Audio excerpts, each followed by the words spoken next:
GearNetwork.com. The following is a presentation of the Gear Radio Network. What up? It's the Chris Caden. That's right. I am Chris Caden, and you are listening to the All Bets Are Off podcast. Bam!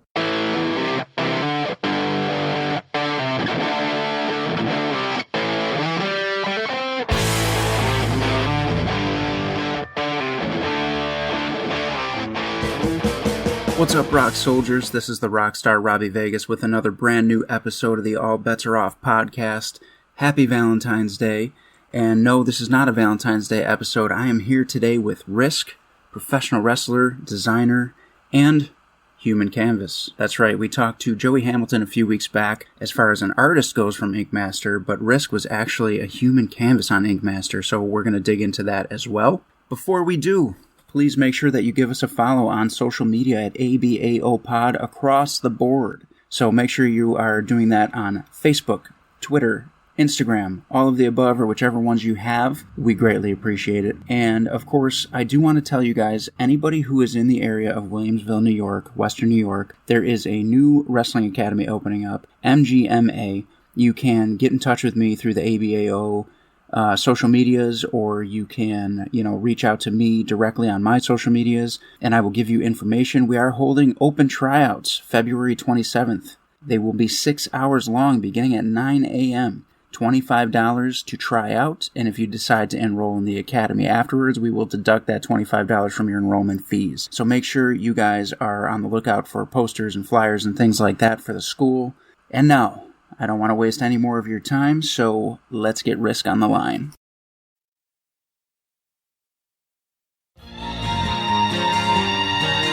Hey everybody, this is Lauren Marie Taylor, creator and host of the Not the Final Girl podcast. Okay, so every horror fan remembers the final girl, right? You know, the one who can outrun and outsmart the Jasons, the Michaels, the Chuckies. I think you get it. But what about the girls and, the guys who met with an untimely end? Those of us who were tortured and tripped, dragged and killed. Don't we deserve some props? As Vicky in Friday the 13th Part 2 and Sheila in Girls Night Out, I know what a drag it is to succumb to those masked and wardrobe-challenged killers, to not be the final girl. On my new podcast, I'll be chatting with other women of horror who share the same fate. Special guests include those final girls, as well as the writers and directors who created our characters, only to give us an early expiration date. And if they play nice, we'll let some of those crazed killers of horror tell their side of the story. So join me, Lauren Marie Taylor, on the Not the Final Girl podcast. Be sure to hit that subscribe button so you get the alerts when the episodes drop. Thanks for listening. Keep your doors locked and stay out of the woods.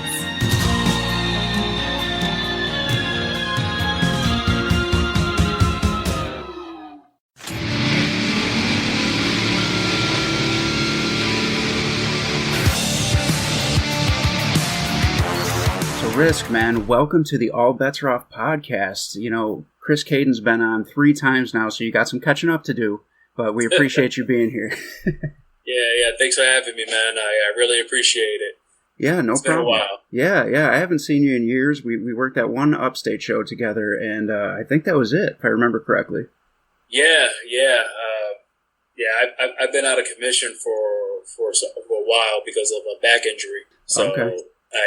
I've been out because of that. So was that something that happened in the ring? No. It's my gimmick job. My real job. Yeah. I work for the post office, mm-hmm. and I had a slip and fall, and I fell down some stairs, and I suffered a herniated disc. Oh my God! And that's after that, I've never been the same, man. I'm sorry to hear that, man. I really am. Is it something that maybe you can get taken care of over time and get back in the ring, or you're not sure? To be honest, it's about to be a year since my accident, and I still have back troubles. So I don't know if I'll be able to get back in the ring anytime soon. Or if I do, I'm not doing anything crazy like I used to. Yeah. Especially I'm not as young as I used to be. So Yeah. All right, fair enough. Well, since we're already talking about wrestling, let's start with that. So, where did you fall in love with pro wrestling? What are your first memories of finding it? Oh my God. As far as I can remember, I remember my dad and my brother watching WrestleMania, and I just wanted to spend time with them. I was a little kid, like little. I think this was probably 90, I want to say 90, 94, 95. But so that I was watching it with them, and I just got hooked, and after that, it just kept going. They fell off. They didn't really watch wrestling like that. And I just kept going. And then I was like, I want to do that, So who was the guy or guys that really made you think like, okay, he's doing it and he's amazing. I want to do that too. Do you remember who you really looked up to? I really enjoyed Owen Hart, to be honest. It's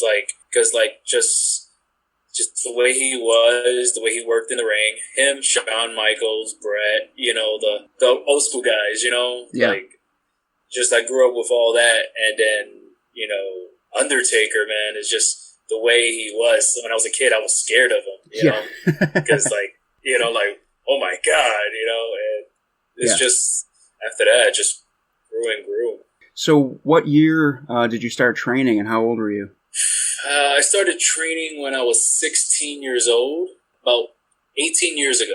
This was 18 years ago. Wow. And it was tough because there wasn't a lot of wrestling schools in the Bronx, because I'm born and raised in Bronx, New York. Mm-hmm. So it's like you don't really find wrestling schools out there, So this is before House of Glory and other stuff, And I didn't know anything about the Doghouse in Brooklyn, and I didn't know about Johnny Rod's, school as well. So it was really hard to find a school. So where did you end up finding? So I just ended up finding, I forgot how I found out, but there was a guy I met. He started wrestling. He started opening a wrestling school in a boxing gym, but it was upstairs. Mm-hmm. He named it W4L. It was called Wrestling for Life. Mm. And he had a small 16 by 16, very low to the ground, like a standard training ring. And that's where I got to really learn how to run the ropes and stuff like that, Mm. And after that, they didn't really last long. Yeah. And I end up going to Ace Pro Wrestling in Union City, New Jersey, when they had a school out in Union City, New Jersey. Mm-hmm. And I was just traveling up there every chance I get to train and work and everything. That had to be a wild experience for a 16-year-old too, because you said W4L didn't last that long. So how old were you when you started making those trips to New Jersey?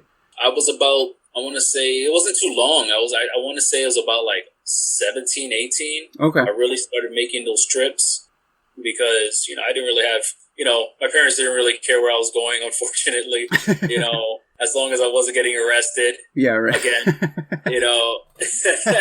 Again. And, and it was just something I love to do. And whenever I had money, because it was really hard to make money for me, I've always been hustling or whatever I can, get dead end jobs, just so I could, pay the $3 to get on this bus to go to Union City and pay my dues to be able to get in the ring and train and stuff like that. Yeah, yeah. Now, were you having actual matches when you were 17, 18, or was it just training still? So it wasn't, I want to say actual matches, but they were quote-unquote matches because I was very athletic.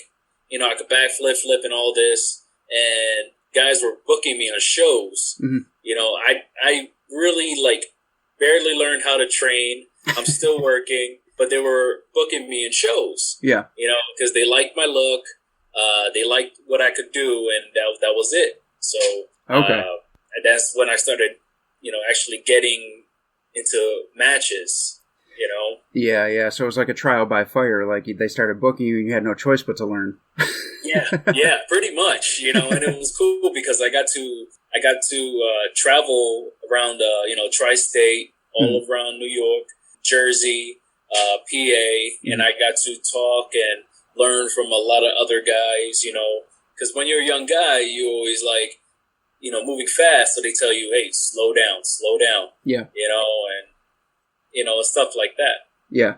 And just to let our listeners know, the reason I brought up Caden so quickly is because you were an original member of Defiance with Chris Caden. So how did that come about? When did you meet him, and how did you guys decide the team?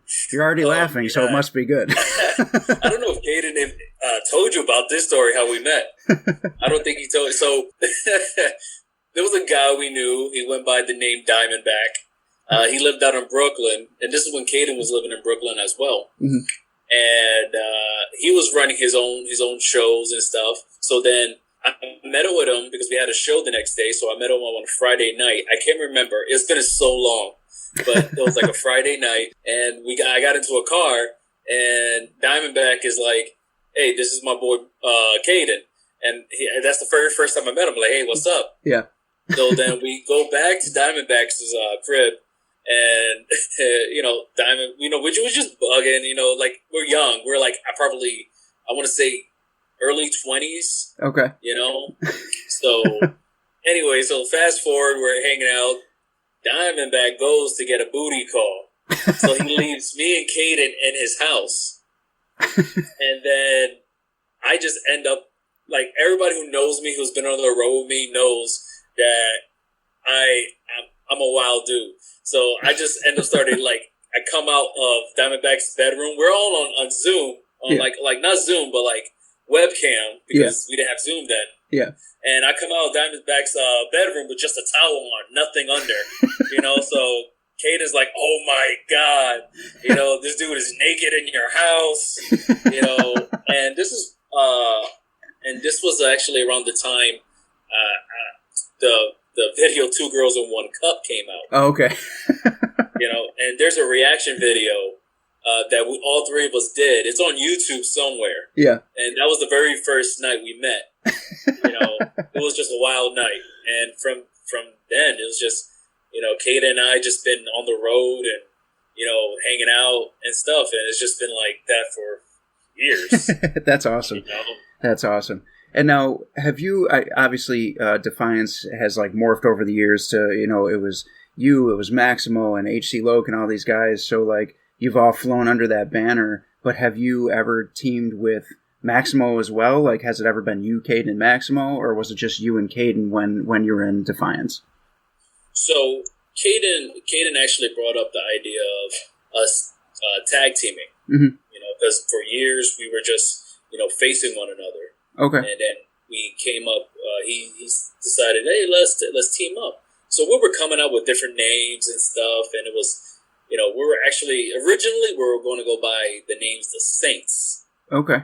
Because, Chris Caden is St. Christopher, and my name, Nick, is St. Nicholas, and stuff like that. But then we didn't like it. Yeah. So, I think I came up with the name Defiance, and then I designed the first T-shirt. So we kept going with that, and it wasn't nothing big. It was just like something we could test out and try out. Yeah. And then we just kept going to matches, teaming up, and then we kept building, and we kept working with the promos and everything, and we ended up starting getting matching gear, and we got official shirts, and then we just said Defiance has been our thing, you know. And we have won tag championships, just Caden and I. Caden, Maximo came later because there was a company that was doing a 6-man tag. Okay. I believe it was UWA Elite, and they needed a third person. So since Caden had moved up and met Maximo and everything, and we just decided to do this 6-man tag, and we ended up winning the 6-man tag championships in UWA Elite. Oh, wow. Okay.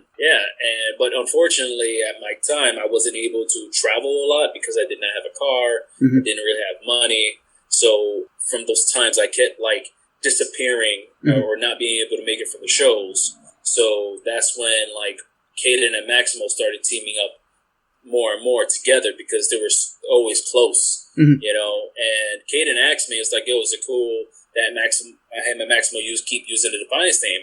And I was like, yeah. And since then, like, they've been teaming up using Defiance. Mhm. They've actually involved HC Loke, created Defiance AF, you know, with Loke and everything, which is cool, you know. And it's been great seeing that the team name still going after these years, even without me, you know. Mhm. A lot of people don't know that, like, oh, he's the original member. He's the one who was part of this. You know, it's like, yeah, you know, but it's, you know, let them get their shine because, like, you know, what can I do now, you know? Right, yeah. No, I understand that. That's awesome of you, too, to be like, yeah, man, take it and run with it, because it is, like, a known name out there, you know, and it's cool that you have that history, though, and that, you know, the three of you were in it at one time. I think that's pretty cool, too. So do you prefer tag team wrestling over singles wrestling, or do you not have a preference either way? I honestly don't have a preference, you know, because my overall thing was always, you know, putting on a show for the fans. Mhm. You know, whether it was singles or tag team, you know, and tag teaming with Caden has, it's well, if you know Caden, you see how he works in the ring. Yeah. You know, that man has a mouth on him, you know, and he can get a reaction, both positive and negative, out of the crowd, you know. Yeah. And sometimes I just want to go in and kick ass, and he wants to, like, you know, do his thing, and I'm like, can you just shut up for one moment and let me beat this guy's ass, you know? But, you know, it worked out for us when we were teaming, you know? Yeah. Yeah. But, yeah, it's been good. I've wrestled Caden more than anybody else in the last 10 years, and there's been times where I just scream at the top of my lungs, "Shut up!" And the crowd just loves, like, that he's never quiet, and the crowd just eats it up, and it's fantastic. Yeah, he has so much charisma. Oh, for sure. This guy. For sure. And that's good that you wrestled him more than I have, because every time we were on the road, it was always him and I wrestling. Yeah. You know, and it's been crazy. Our first, crazy enough, here's a story. Our first cage match. It was a steel cage, ladder and cage match. Oh my God. Okay. It was Caden, me, and Diamondback. Uh-huh. We were in this steel cage, and you had to climb a ladder that was already in the steel cage to catch a briefcase. Okay. Now, this is called the structure. Mm-hmm. This was Diamondback's idea. It was the structure. He had this thing. So now that I think about it, it didn't make much sense. But you know, because, like, it's a steel cage with a ladder in the middle. It's weird, you know. Yeah. Right. But it was fun, and I think that was the very last. Was that the last time Caden and I faced each other? I think that was the last time Caden and I faced each other with singles. Oh, really? Because because it was so weird. They had usually the cage is, like, on the outside of the apron, mm-hmm. and this cage had to be tied to the ropes. So every time you got whipped to the ropes, you hit the back cage. would hit the cage. Oh my God! You know? Yeah. It was so weird and different, and it was just an experience. Caden had a concussion at that match, and he whooped my ass because I think I was the one who gave it to him. But yeah, there's, like, when it comes to, like, matches and things on the road with Caden. Yeah. Oh, we could tell you stories, man. We got years of stories. We might have to do an episode where we have you both on at the same time, and you guys can both tell, like, stories from your perspectives, and we'll do something like that. No, I wanted to bring up, you said you designed the first Defiance logo, so you're a graphic designer too, right? Yeah, I went to a school for graphic arts and design. Mm-hmm. And but art has always been my thing since I was a kid. So I was always into, like, working with the designs and stuff because, you know, I always see things that, like, people have, and I was like, okay, I want to make it mine. Yeah. You know, and I had to learn how to do these things because, again, I didn't have money to hire anybody. So this is when, like, after I dropped out of high school, I started learning how to do art on my own. So that's why I started learning graphic design, film, photography, and overall a lot of different kind of art skills. Okay, very cool. So Caden will, to this day, Caden will always come up to me and say, "Hey, what do you think of this design? Hey, you think you can put something together?" And I'm like, I'm kind of busy, my guy. I'm sorry. Have you designed any of his shirts that he's got going on right now? Right now, no. That's actually all Caden. He actually just hits me up, and he actually sends me pictures early in the morning when I'm trying to sleep. and he say, "Hey, does this look good? What do you think of this design?" And I'm like, "Dude, do you ever sleep?" I don't think he does, because he is the one person that no matter when I get in touch with him, he answers. Yeah. As long as I know him, the very few pictures I've caught him sleeping, which I've always posted online, those are rare things, because this man doesn't sleep. And when you want to sleep, he wants to keep partying. Yeah. That sounds right.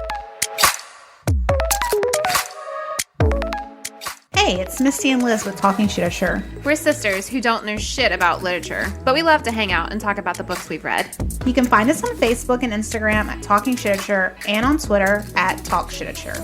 And look for us wherever you listen to podcasts.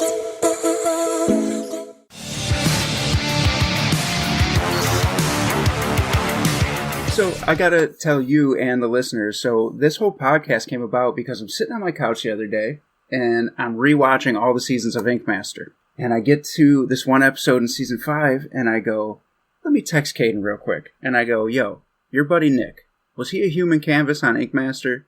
And he goes, yeah, why? And I go, because I'm watching it right now, and it's bothering me, because I'm like, I know this guy.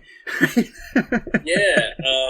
You got to tell me how you, the process, I'm actually surprised you now notice this, because, like...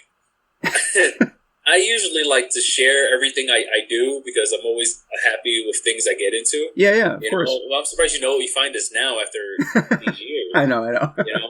So, all right, let me see if I can remember.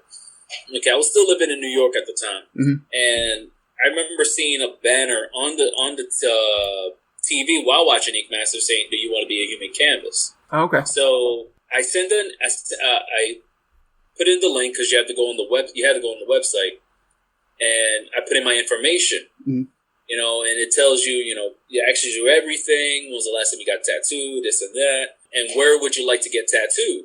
Okay. So me, I was open. I'd do anything to get on TV, So the one that stood out was me getting my. I don't know. Can I curse on here? Yes, you can. Okay, great. So I was getting my ass tattooed. Right? Ass is not even a curse word anymore. But anyways, I put down to get my ass tattooed. Yeah. And I was originally going to get like a Japanese styled wave with a samurai on both my butt cheeks. Gotcha. Yeah. So that was the original plan. And then they got in touch with me. We video called.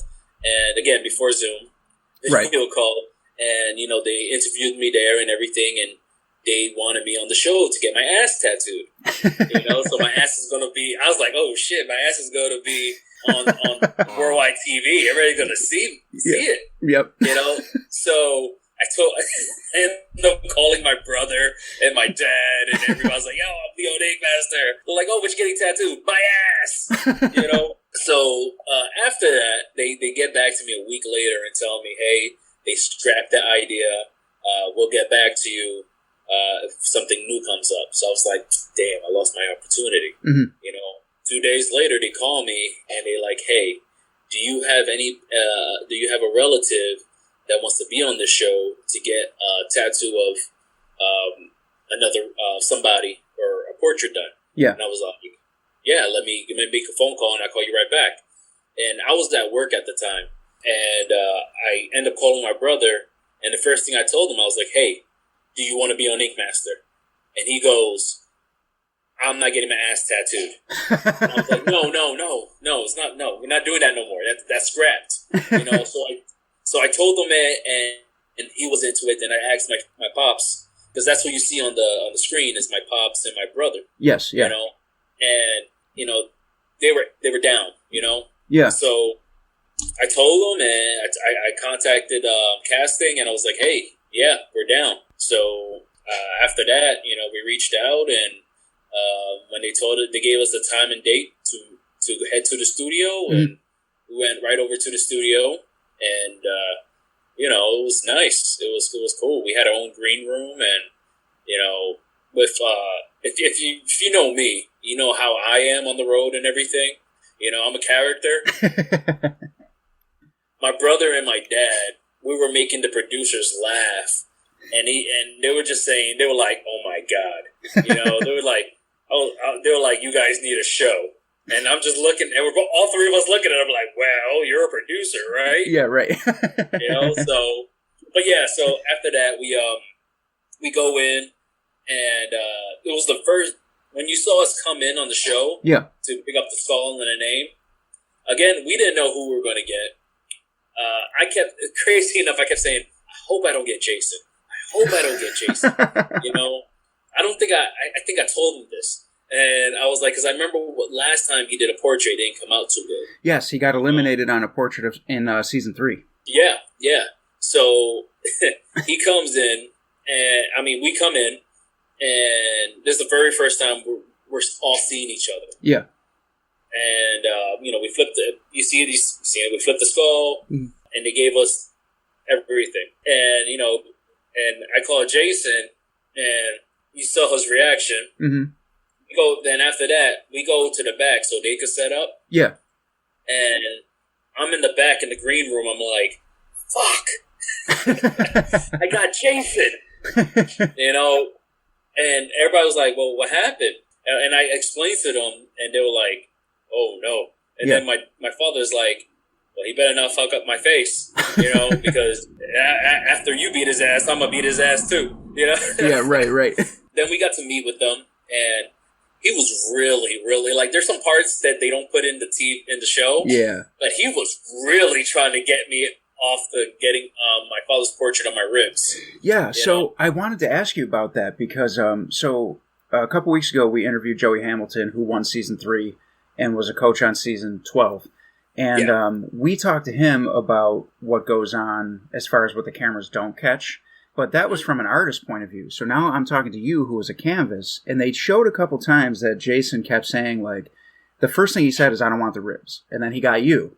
And then they showed him maybe once or twice say to you, "Is there anywhere else that you'll let me put this?" And you were like, "No." And I loved that because I always hate when the artist talks the canvas out of, where they originally wanted to put it, because I feel like it's a cop-out. And so, like, the fact that you held your ground knowing that Jason got eliminated on a portrait, I thought that was awesome. Yeah. I was just, like, very, like, because, like, when I say I'm going to do something, I do it, and that's always been a big thing about me, and he was like, "Yo, we'll put it on the leg, we'll put it on your arm," and I was like, "I don't want it anywhere." Yeah. I want it on my ribs, because, when my father passes away, my thing is I want to keep him by my side. Yeah. Yep. So he was like, he was like, "The ribs hurt." I go, "Oh, I know. I managed the tattoo shop. I know. I've seen it. So I was, because I already had my chest. I was already getting my chest tattooed and everything. So I was like, "What's the ribs?" Yeah. Even though it is one of the painful part of the bodies. So he was like, "All right, I can't do anything." Mm-hmm. He puts the stencil in, and he puts the stencil on, and then he goes to town. We go 6 hours straight. I did not take no breaks. Wow. I went straight through. I was in pain. Like, it was one of the worst pains I've ever felt. Yeah. And I've been stabbed. Yeah. So it was one of the worst pains I've ever felt. Mm-hmm. And we just, he just got like, "Man, you're a warrior. Damn, dude." The only time we took a break is when he had to go pee. Oh, wow. Really? That was the only time we took a break. And then the judges would come around. They came around me, and I was like, "Does it look good?" I'm telling like Dave Navarro. Yeah. And everybody's like, "Does it look good?" Because I don't want to have to beat his ass. And then they didn't want to tell me anything. They were like, I was like, "I don't like it. I don't like that. I don't like your reaction." These are things they don't catch, on the TV. Right. Yeah. The editing. So he comes back in, he's finishing up, and then, I know you got tattoos. Yeah, oh yeah. After you do all that, remember, 6 hours, your skin is raw. Oh yeah. It is raw, man. Yep. And now he has to go in with the white, and that is the worst part because that highlights everything. Yep. And it's going over like meat that you just finished pounding, and it was just, oh my God, that was the worst. Yeah, especially after 6 hours of it, man. 6 hours straight, I went through with it. And on TV, we saw you for, minutes. And you don't see, like, they showed your face, like, grit a couple times because you're getting your ribs tattooed, right?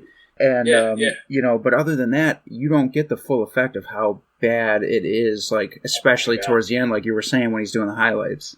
Yeah, so another thing they didn't catch, so they gave me a pillow because I have to lay on my side. Yes. And this pillow was wrapped up in, like, a bag and papers and all this. At the end of the tattoo, this pillow, I had ripped up this pillow. It was like ripped. Like I said, I was in pain. Yeah. But I kept going. But yeah, this pillow, I fucked up this pillow. I kept telling them I don't have to pay for this, right? And they're like, no, it's we get it, it's okay. I'm like, okay, cool. So no, and we couldn't tell anybody we were on the show at all. Too. Oh, okay. So you had to wait for it to air. Yeah. Okay, I got you. Now, was it nerve-wracking for you because the canvases all have to get together and vote who had the worst tattoo of the day? And, I don't know how you feel about, pointing out to somebody else, you got a shitty tattoo. So, was it, a weird experience to have to sit there and be like, you, over there, your tattoo is terrible? Again, I always try to keep it 100 with people. Yeah. And crazy enough, that wasn't the same day. We had to come back the next day. Oh, okay. And wear the same clothes we had on the day before. Gotcha. To make it look like everything was the same day. TV magic. So, did you get tattooed the same day that you flipped the skull, or was that also the next day? That was the same day. That was the same day. So you flip the skull, meet with Jason, go back to the green room, come back and get tattooed. Yes. Okay, I thought that you met him, came back the next day for the tattoo. No, everything was there because we had a mail in what we're getting tattooed. Email what we're getting tattooed. Yeah. So they could have the stencil and everything ready. Gotcha. Okay. So yeah, but then the next day we had to come in and start talking about who had a shitty tattoo. Yeah. And me, because again, I managed the tattoo shop. Yeah. In New York. So it's and I've been around other tattoo artists. I've learned so much, about the details and this and that of tattoos. Yeah. So when we came down to it, I don't know if they aired that part. Did they? I'm not sure. I believe they did. Yeah. Okay. Yeah. Because the only time I go is when I see myself crying. So, and I tell them straight up, it's not about who's a good artist. It's about the work they put out there. Mm-hmm. Yeah. So and I kept it real and everything, and and it was what it was. Mm-hmm. My brother had a Clean Rock one. Yes. Amazing artist. Fantastic. Really man. great. Cool guy too. Person, really cool guy. Yeah. And to this day, my brother would be like, "Oh, my guy won the challenge."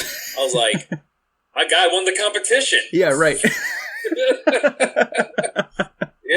That's right. So I was like, and?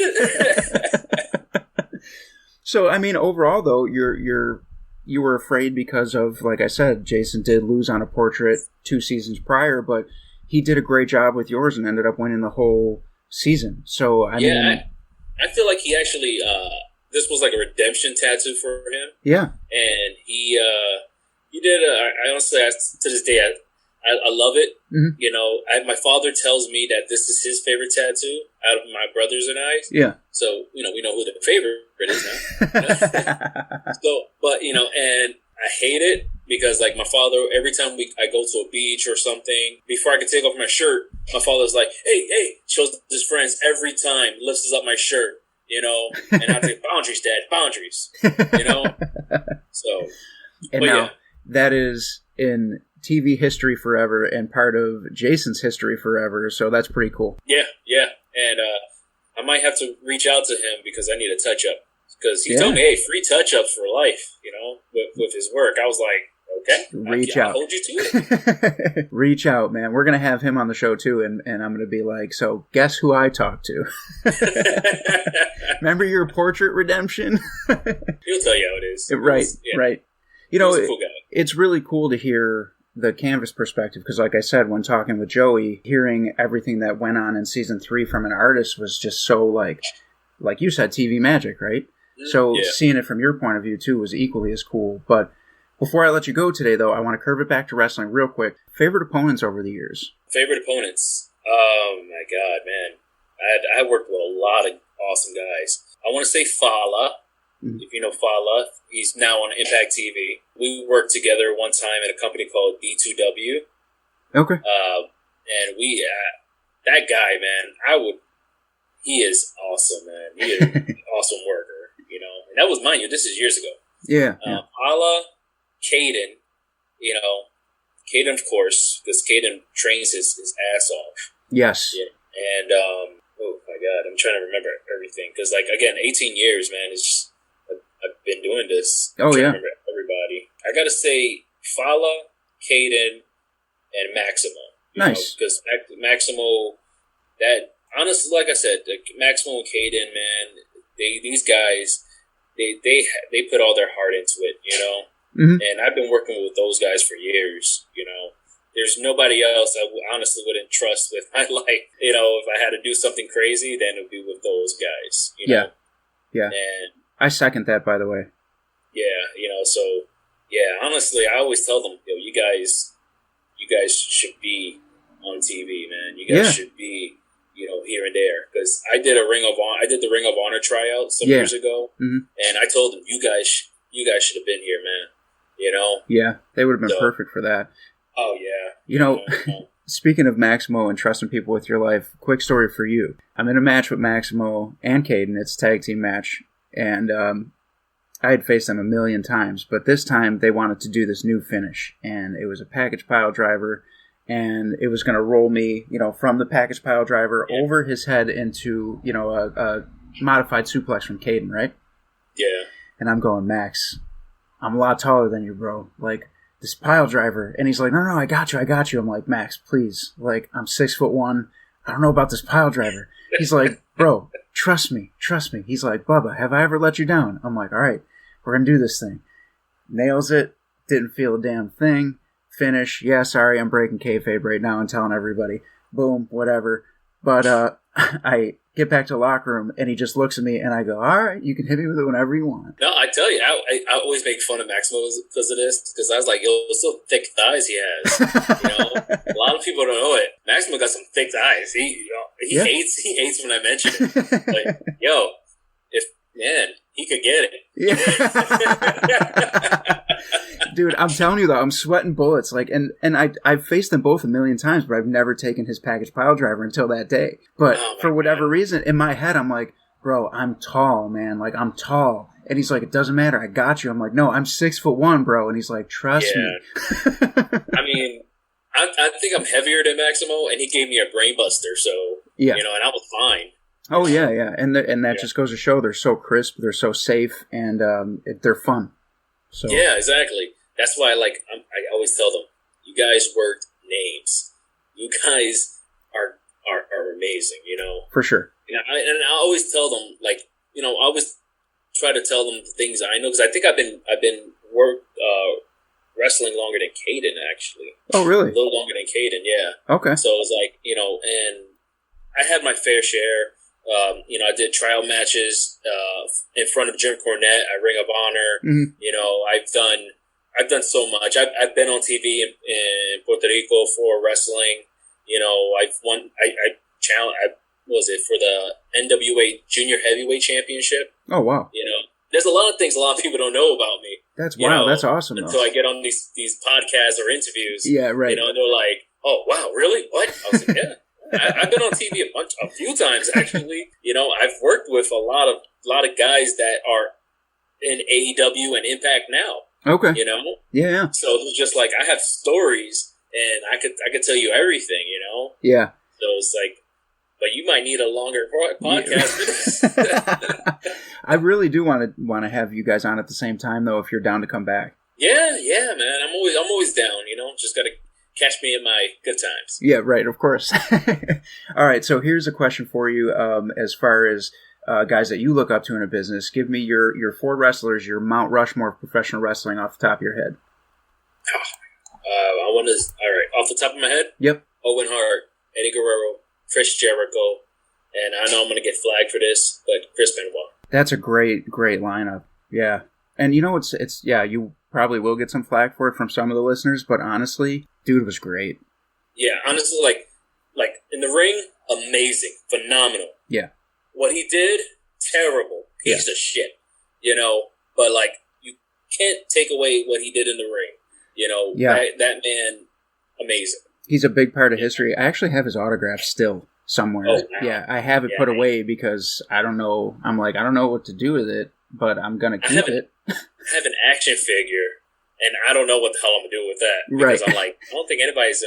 I'm probably sell it to like somebody who collects murder or memorabilia or something, you know? So That's probably exactly what will happen.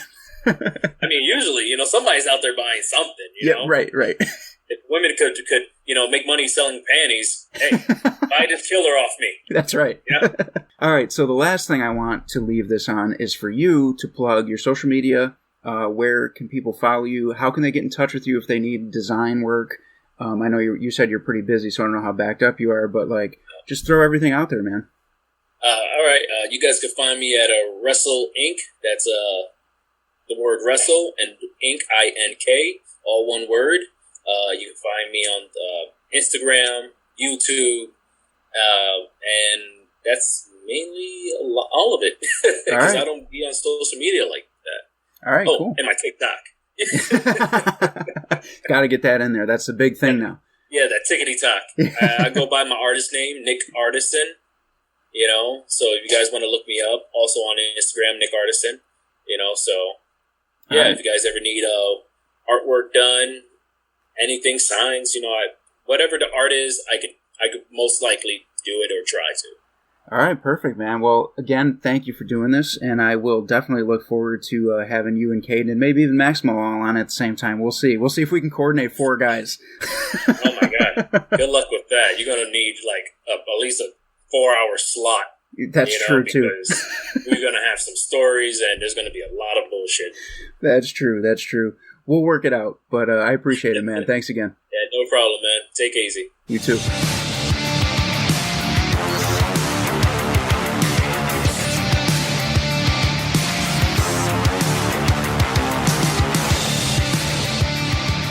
All right, rockers, once again, that was Rysk, professional wrestler, graphic designer, and human canvas on Ink Masters. That was a really cool story, so hopefully you guys enjoyed that. And it's cool when you get these guys in who have done so many things, and we are going to have him back and have him on with Caden and maybe even Maximo, but like he said, with that many stories, it might be a 4-part episode. So we'll see what we can do, but I appreciate you guys listening. And again, be on the lookout for if you live in the Western New York area. I know we have listeners from all over, so I don't mean to single out just one group of people, but just for this specific thing, MGMA Wrestling Academy coming soon, open tryouts February 27th, and follow me and my podcast on social media, ABAO Pod.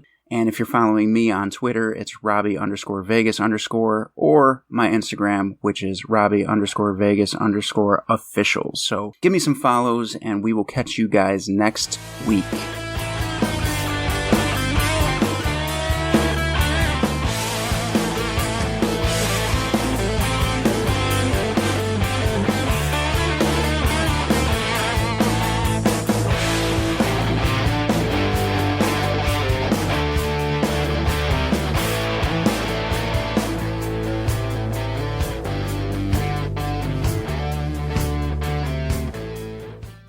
The preceding presentation has been brought to you by the Gear Network.